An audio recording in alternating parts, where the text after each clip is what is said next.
Welcome to the Ben Daniel Podcast, where we're calling a spade a spade. Great to be here with you guys today. Caitlin Clark out for the remainder of the 2025 season. Something we all think we knew was coming after what Stephanie White said earlier today. We couldn't be too sure until we see it for ourselves.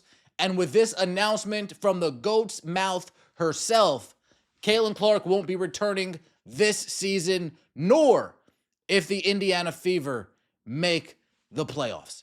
Caitlin Clark released a statement saying this: "I had hoped to share a better update, but I will not be returning to play this season. I spent hours in the gym every day with the singular goal of getting back out there. Disappointed isn't a big enough word to describe how I am feeling. I want to thank everyone who had my back through all the uncertainty. This has been incredibly frustrating, but even in the bad, there is good. The way the fans continue to show up for me and for the Fever brought me so much joy and important perspective. I am so proud of how this team has only gotten stronger through adversity this year. Now it's time to close out the season and claim our spot in the playoffs." We heard earlier today, Stephanie White, the Indiana Fever brass, Caitlin Clark, I'm assuming her team, her training team, her medical staff, people close to her, sat down to discuss Caitlin Clark's future. How did that conversation go? I'm not too sure. What was this conversation about? Was it about Caitlin Clark potentially, hey, where do you sit? How do you feel? Or was it, what's the best way to approach this announcement? Do we release statements? Who releases a statement first? Do you release a statement, Caitlin Clark, first? And then do we follow up with a statement of our own? The Indiana Fever did release a statement. We will get to that momentarily. Do we hold a press conference tomorrow morning before the game? Do we hold an emergency press conference addressing Caitlin Clark's status? That's where I'm leaning towards what this meeting was about. When you look at the Indiana Fever statement, you see verbiage very in line with what Stephanie White has been saying. You see verbiage very in line with what Stephanie said as recently as yesterday afternoon. They wanted to make sure they got all their ducks in a row before Stephanie White came out during a media scrum and outright said what people were already alluding to, thinking was happening behind the scenes. So unfortunately, we missed Caitlin Clark's sophomore season. Comes out against the Chicago Sky, triple-double. Returns from a quad injury. Got 9 points in 40 seconds, 32 in a W against the New York Liberty. And unfortunately, we haven't been able to see that Caitlin Clark ball out in at least 2 months now. We had the quad injury through preseason, bring her back, re-injured the quad. Bring her back, re-injured the groin. Bring her back, another groin. It's unfortunate how this season has played out. Caitlin Clark, I hope there's a season next year. I want to see you in 2026. But if not, worst case scenario could be up until 2027 to when we see Caitlin Clark pick up a basketball again. Cece, get well soon. Let's look at the Indiana Fever announcement. Indiana Fever guard Caitlin Clark ruled out for the remainder of the 2025 season. They say this in a statement: Indiana Fever guard Caitlin Clark will miss the remainder of the 2025 season, the team announced today. Clark, a two-time All-Star and the 2024 WNBA Rookie of the Year, has been sidelined suffering a right groin injury during the Fever's 87-77 win over the Connecticut Sun on July 15th. If you guys remember that game, Caitlin Clark put the team on her back in the winding minutes to give the Indiana Fever that lead. Clark also suffered a bone bruise at a later date during her recovery process. They have to throw the ankle in there, huh? Caitlin has worked so hard throughout this time, doing everything possible to recover and return to the court, but ultimately, time is not on our side, said Indiana Fever COO and GM Amber Cox.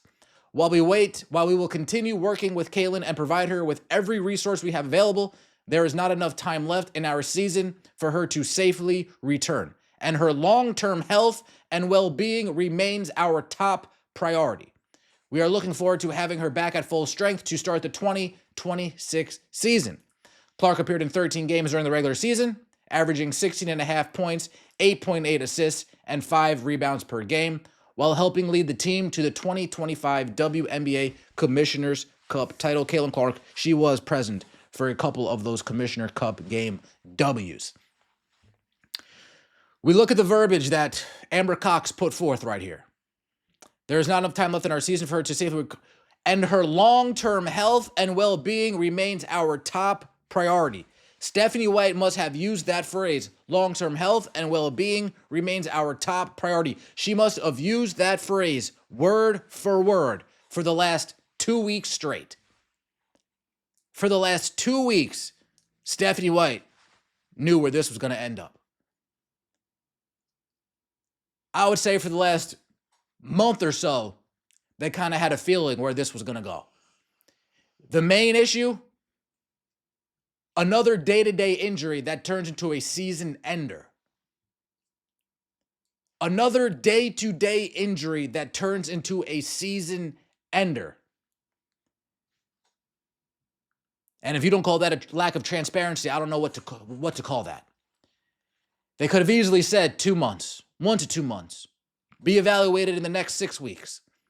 Instead, they played this day-to-day, game-time decision, probable, questionable nonsense for the last 8 weeks. And that is why fans are so pissed off for the most part. I'm not going to speak for everybody, but I know if they were upfront and didn't BS us,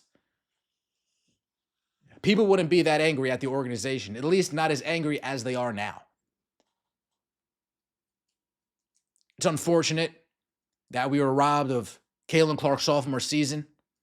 She came out with a triple-double against the Chicago Sky.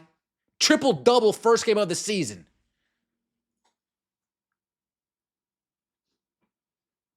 Returns from injury, 32 points against the New York Liberty.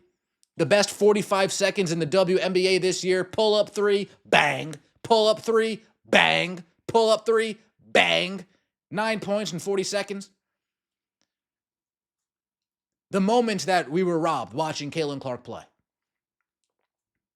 It's unfortunate, but I do hope that her recovery goes smooth and we get to see her as soon as possible.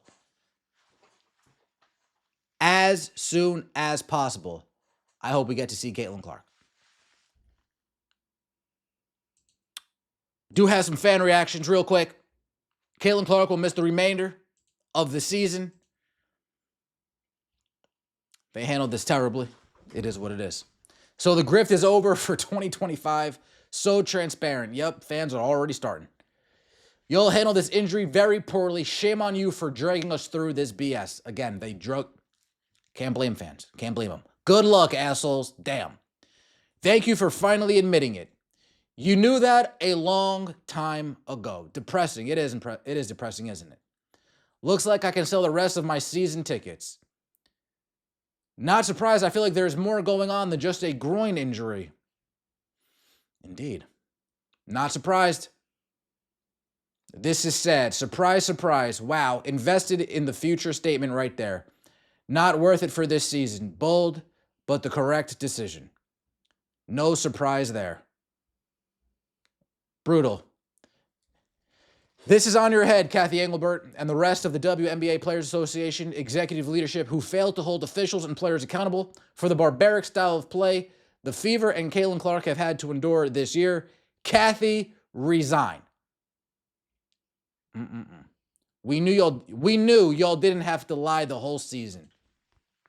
Again, folks, that's why fans are as mad as they are. That's why they're as frustrated as they are. That's why they're as angry as they are. That's why they're as perturbed as they are, because they feel like they've been lied to for the last 8 weeks.